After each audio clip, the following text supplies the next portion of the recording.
மின்சார சட்டத்தில் மத்திய அரசு உத்தேசித்துள்ள புதிய திருத்தங்களுக்கு திமுக தலைவர் கருணாநிதி எதிர்ப்பு தெரிவித்துள்ளார். அவர் வெளியிட்டுள்ள அறிக்கையில், மத்திய அரசு உத்தேசித்துள்ள திருத்தங்கள் நடைமுறைக்கு வந்தால் மின் விநியோகம் முழுவதும் தனியார் கைகளுக்கு சென்றுவிடும் என்று அச்சம் தெரிவித்துள்ளார். விவசாயம், கைத்தறி, விசைத்தறி குடிசைகளுக்கு இலவச மின்சாரம் ரத்தாகும் நிலை உருவாகும் என்றும், மின்சாரத்திற்கு வழங்கப்படும் மானியம் நிறுத்தப்படும் என்றும் அவர் கூறியுள்ளார். அனைத்து வளர்ச்சி திட்டங்களுக்கும் தனியாரை சார்ந்திருக்கும் நிலை மாநில அரசுகளுக்கு உருவாகும் என்று கருணாநிதி குறிப்பிட்டுள்ளார்.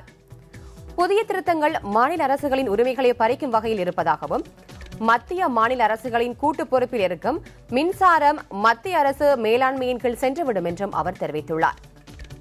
பிரதமர் மோடி ஏற்கனவே ஆட்சி புரிந்த குஜராத் மாநில அரசும் புதிய திருத்தங்களை எதிர்ப்பதை கருத்தில் கொண்டு தற்போதைய மின்சார கட்டமைப்புகளில் எந்தவொரு அடிப்படை மாற்றத்தையும் ஏற்படுத்தக்கூடாது என்று கருணாநிதி வலியுறுத்தியுள்ளார்.